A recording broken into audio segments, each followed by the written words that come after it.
Good morning. I'm filming here from Pegasus Art, an art shop in Gloucestershire, and today thank you very much for them kindly allowing us to use their space. I'm going to be talking to you today about Camille Pissarro, the Dean of Impressionists, and about a little bit about his palette and some of the art materials that he used. As part of my new series for the Artist magazine, talking about artists, some of the great masters, the works that they did, and also just looking perhaps at their influence in the wider context of the history of art. So Pisarro, also known as the Dean of Impressionists. If you were asked to name a key figure in Impressionism, few people would nominate Camille Pissarro, yet he had a huge influence on his contemporaries and was a quiet revolutionary in the unifying force behind the movement that he had helped to launch with his first Impressionist exhibition in 1874. Here's an image of Camille Pissarro. This is a self-portrait from 1896, so he would have been in his 60s here. Just to remind you perhaps a little bit about Pisarro, at the age of 12, he was sent away to a boarding school in France, and this is where he really became interested in the masters. And following his schooling, he returned to the West Indies where he'd grown up. He is considered to be French, but he never held a French passport, never held French citizenship, and always considered the West Indies his home. But then he decided to travel to Venezuela.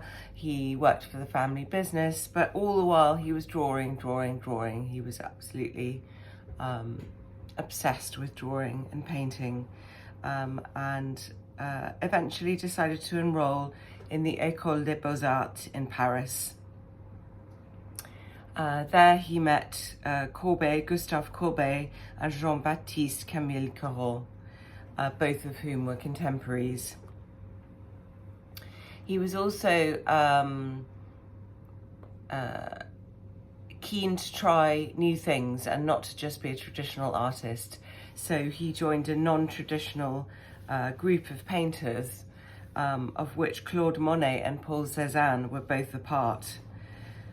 They were trying to break the mold of traditional techniques and formal studio practice. So this is kind of pre-Impressionism, because Camille Pissarro was born in 1830 and died in 1903. So this is he's kind of a precursor to the Impressionists and the post-Impressionists as we know them. As Cézanne says, we learned everything we do from Pisarro. It is he who was the first real Impressionist. And that's Cézanne talking in the 1890s. So they really were the sort of front runners for experimentation, drawing and painting with a new kind of zest, a new, very much lightened colour palette. They were the first that were making experiments into pointillism. And I've got a few works here that I'm going to show you that we can have a look at.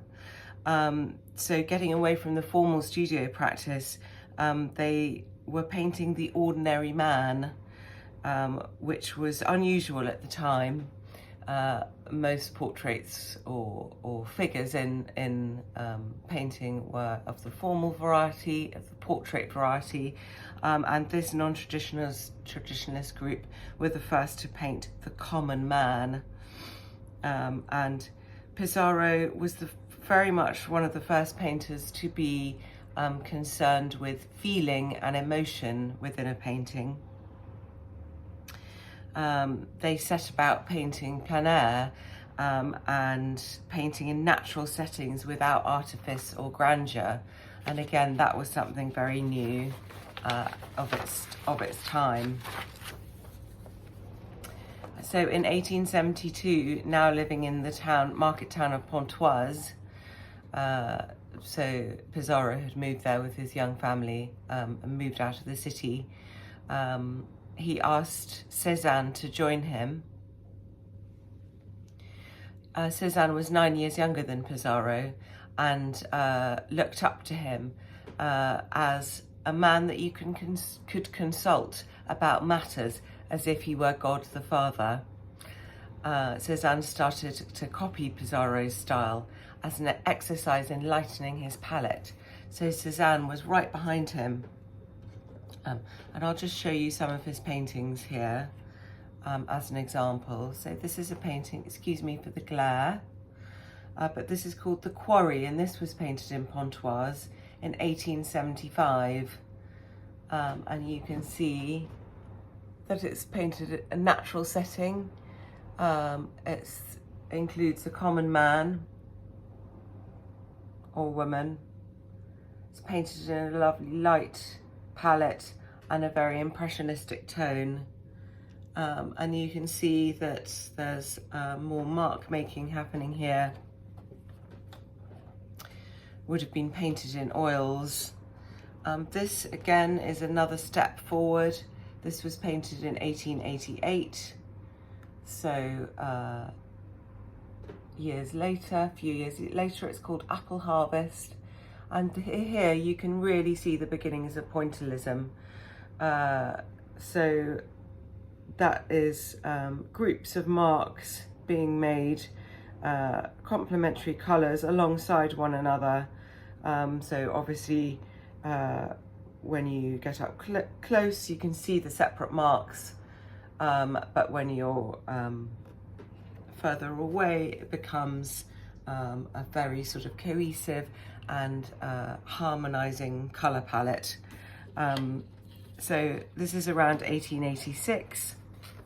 Pissaro is in his 50s now, and he began to experiment with what they call divisionism, and what we know also to be pointillism. That was the separation of colour through mark making and its subsequent optical effects.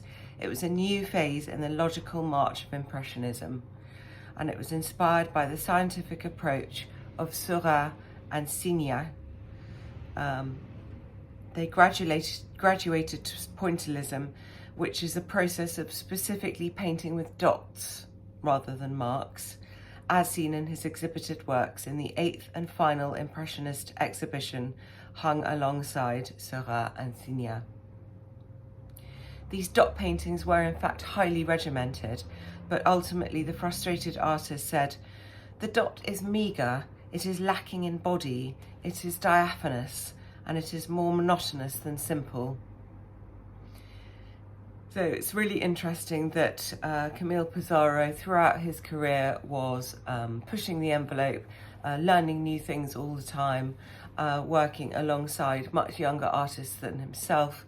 He never sat on his laurels, he never got into a rut, he kept learning and pushing himself, and was therefore called and known as the Dean of Impressionist painters. Let's look at another work here. This is more impressionistic, less pointillist. This was painted in 1897.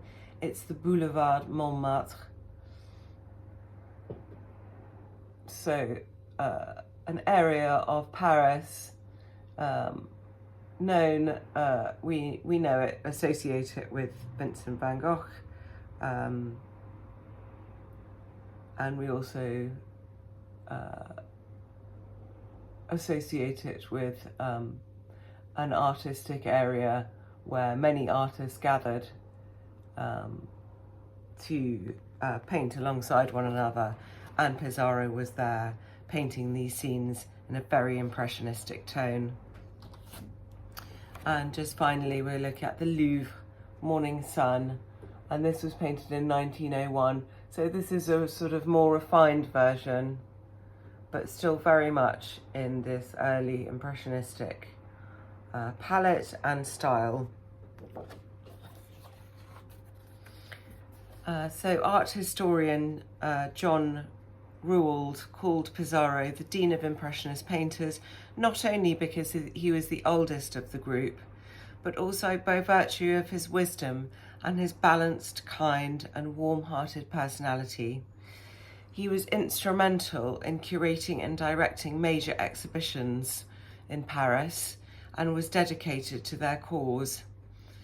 Pissaro is the only artist to have shown at all 8 Paris Impressionistic exhibitions from 1874 to 1886. He acted as the father figure not only to the Impressionists, but to all 4 of the major post-Impressionists, Cézanne, Seurat, Gauguin and Van Gogh. The artist was a galvanizing force that propelled modern art forward, and without whom there would have been no Impressionism. So it's fascinating that Camille Pissarro, born and grown up in the West Indies, travelled extensively through Venezuela, then moved to this École des Beaux-Arts in Paris, became such a leading and guiding force in the Impressionism arena. Just to show you one of my favourite paintings of his. This is his son Felix. Despite his very long hair, this is a young man called Felix.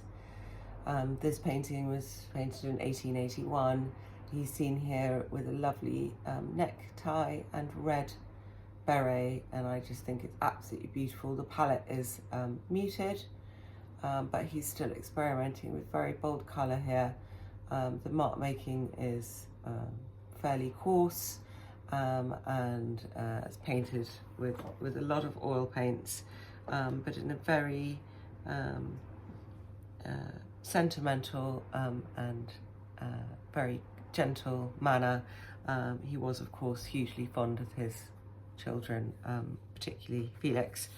But I just want to talk about a tiny little bit about his art materials. So he was predominantly an oil painter. At this time, this is pre oil paints becoming very commercialized and mass market, so much of his oil paints would have still been ground and mixed with binders in his studio. Of course, not so long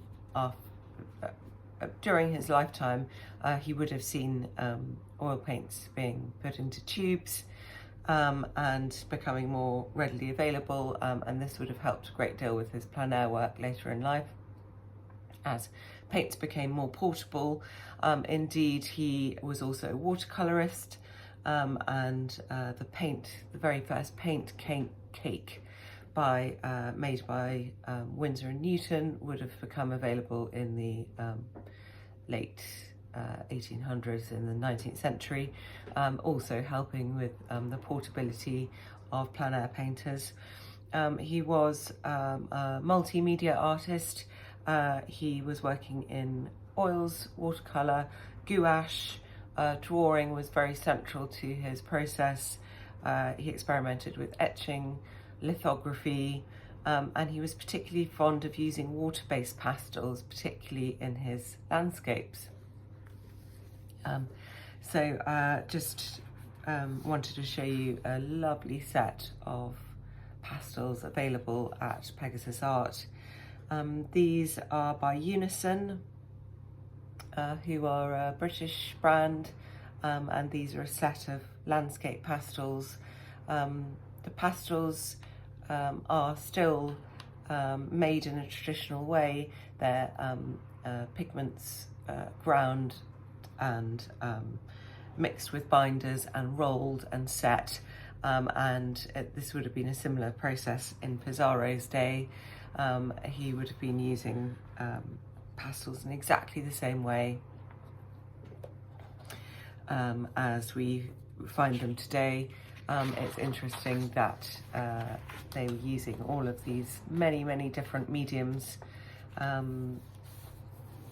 and weren't keeping themselves to just one medium, but obviously the oil painting was where they were exploring these new techniques in divisionism and pointillism. But as I mentioned, the palette was becoming lighter and lighter, and there was the precursor to such artists as Cézanne, as we've explored, and Van Gogh, as who we know travelled to the south of France, out of the city in the same way that Pissaro did, and found the rural landscapes of southern France, the natural light, and the very much lightened landscapes, and they were exploring with new colours as they came onto the market, such as chrome yellow. They were moving away from the lead white, and moving towards synthetic colours as the French chemists were inventing them. There were new synthetic colours coming onto the market, and it meant that the paintings changed. They moved away from the earth colours and the darker palettes, and they became more and more vibrant as the years passed. So it's been really fascinating to talk to you today about Pissaro. I hope that you've enjoyed it. It's just a very light refresher and overview of this artist, and I hope that it inspires you to dive a bit deeper yourself and discover more. If you are able to pick up the May issue of the Artist magazine, you can read the full article about Pissaro. He really was the first Impressionist. Colin Harrison, the curator of Pissaro, father of Impressionism at the Ashmolean Museum just a few years ago in 2022, said, "He is the most sincere and authentic of all the Impressionists, and his influence on the generation of artists who succeeded him is impossible to quantify. He was willing to learn.